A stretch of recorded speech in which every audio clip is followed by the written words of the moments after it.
Hey, it's your friend Choice CJ here, and I am bringing you guys my Week 4 team builder for the MPL. I apologize that this isn't in Citra like I've done the last few weeks. I'm a little crunched for time this week because I am going to a wedding this weekend. I'm not going to be available to do some Mon stuff, so normally I have a lot of my battles on the weekend, but I'm having to do that during the week this week. And so that kind of takes away from the time I have for editing and things like that. So I figured I would just do this real quick in Showdown because that allows me to edit the video much more quickly. So thanks for understanding. Our Week 4 opponent is Hera Horde, coach of the SL Banefica. And we're definitely going to be trying to get a W in this match. I mean, we always are trying to get Ws, right? But after losing to Tone last week, there's a lot of pressure on me to really come ahead in this match. And it's not going to be easy because Hera has a very scary team. As you can see, he has Garchomp, Hoopa Unbound, Mega Scizor, Manaphy, Togekiss, Alolan Persian, Gengar, Serena, Mesprit, Primeape, and Regirock. So he's got a couple of really awesome wall breakers like Hoopa, Gengar, Garchomp. It is a Z Garchomp, I should say. And Manaphy, of course, as well, being really great wall breakers. Luckily for me, Manaphy is not Z, so he can't threaten things like Z Rain Dance, which is quite nice. And then even things like Nasty Plot, Togekiss are potent setup threats. So definitely is tricky for me, and he has a lot of pivoting options as well, which is nice for him. Like Scizor, Manaphy, Togekiss, Persian, Serena, Mesprit, Primeape all get like U-turn or Baton Pass or something like that.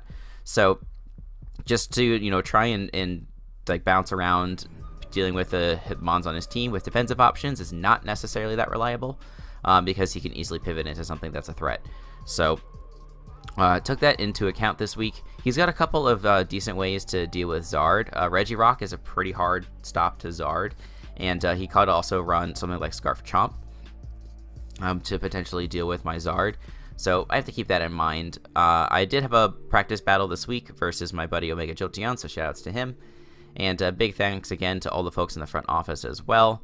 So Omega and also Ultra Player, Bronson, Phantom Base, Confusion, and Jacob as always. So thanks to those guys for helping me with the team a little bit.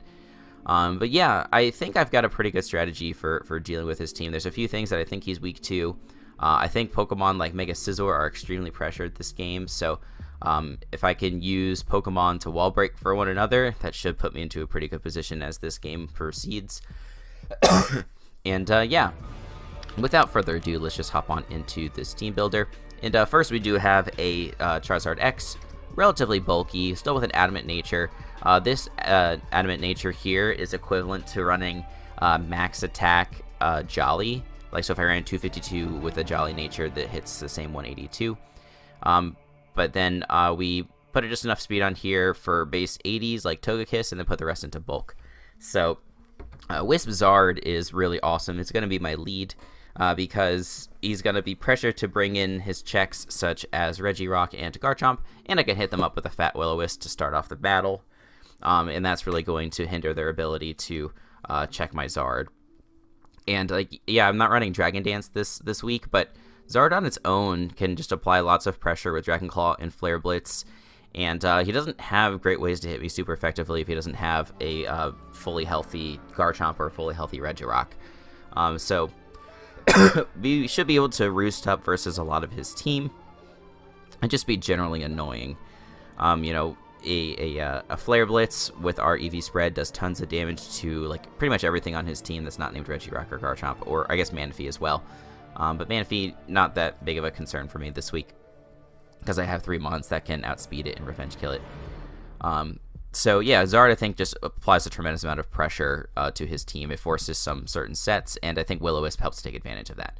So next we do have a Donphan, Adamant Nature, Stealth Rock, Earthquake, Ice Shard, Fire Fang. So this investment allows me to two-shot an offensive Garchomp with Ice Shard, and we should still be able to survive a lot of hits from that thing, just thanks to our natural defensive bulk.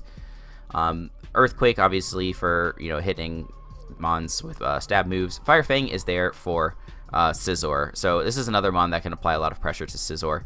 Scizor can potentially switch in on Donphan, although I think he'd like to preserve that thing for Superior. I don't know why that was so hard to say. I wanted to potentially run Gunk Shot, but I thought that was Fire Fang was more important.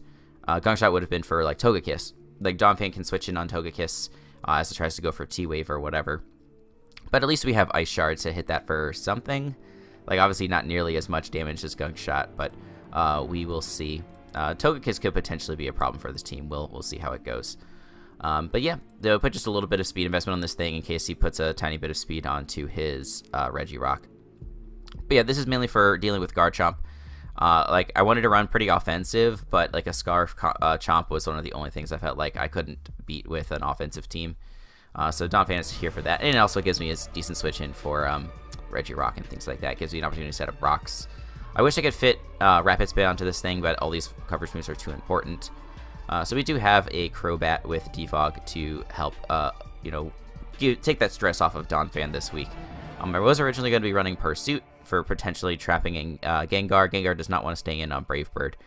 But I felt Defog was more important, again, just because Zard does so much work. And if I can give Zard more free turns to not hit Roost and to click more attacks or to click Wisp or whatever, felt that was beneficial. Brave Bird smacks the majority of his team. Anything not named Regirock pretty much does not want to take a Brave Bird. I guess Scizor can to some extent, but of course that is why we are packing the Heat Wave with a lot of special attack investment. So that allows us to hit it, again, relatively well. Anything I can do to snipe off Scizor sets up my end game quite well. Yeah, and then U-turn is just for momentum. It allows me to hit Hoopa if I need.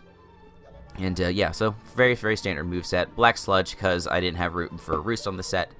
And I don't necessarily need an attack boosting item in order to deal with his team. Next, we do have a Scarf Greninja. This is once again just sort of my safety net Pokemon this week. Allows me to outspeed and revenge kill +1 Chomp. Allows me to revenge kill Hoopa with U-turn.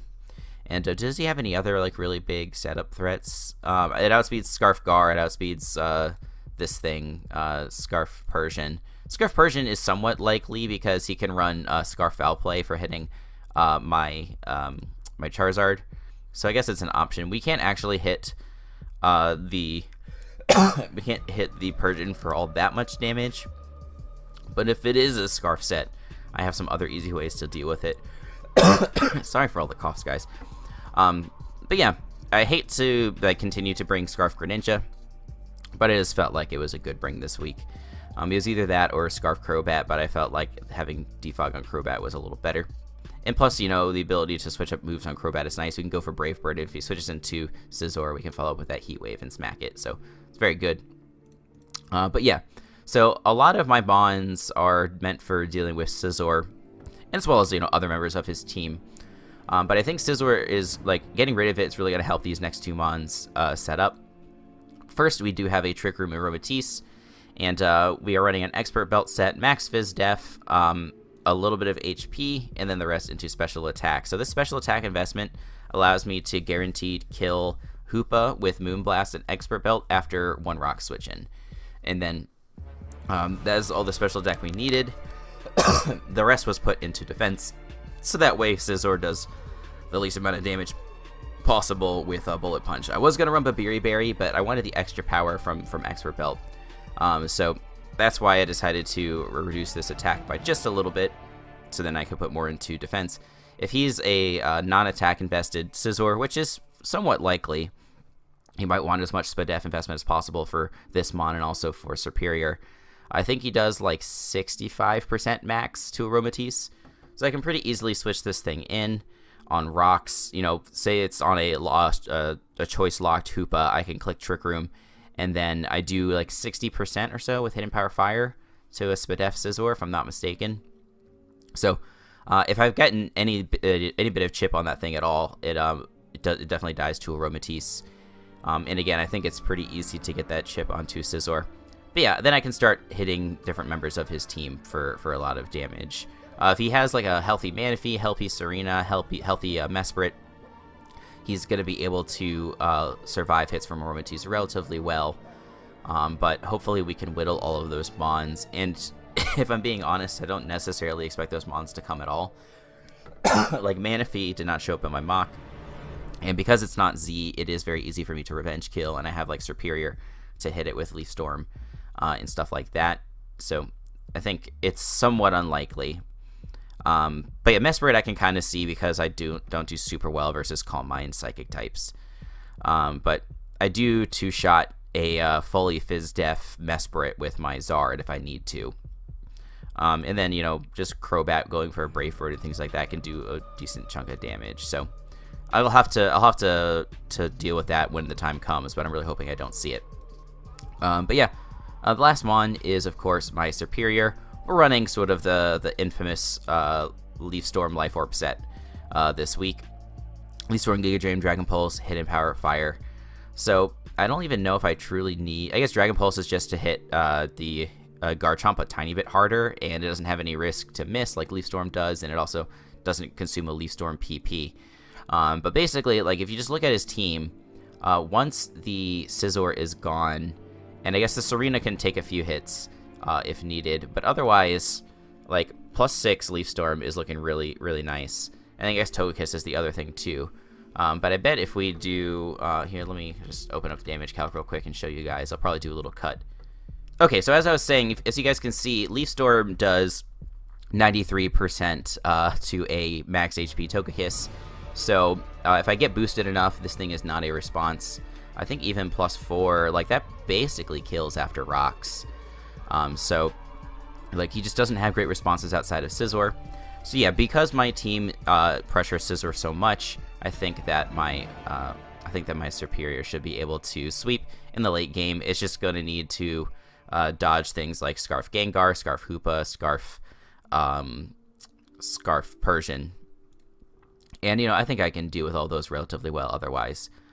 So that's the game plan, is to try and pave the way for Aromatisse or Superior to sweep. I'll probably have to use one or the other as a breaker in the mid-game. Hopefully, like, that turns out to be Aromatisse, and then that just leaves me to clean with Superior in the late game. Although, like, the nice thing about Aromatisse potentially late game is that, what am I trying to say? Like, because I have Trick Room, he can't, like, revenge kill me, right? Whereas Superior can be revenge killed by Hoopa or Garchomp or whatever if they're holding a Choice Scarf. But Aromatisse just doesn't have the breaking power that I need because I don't have any setup.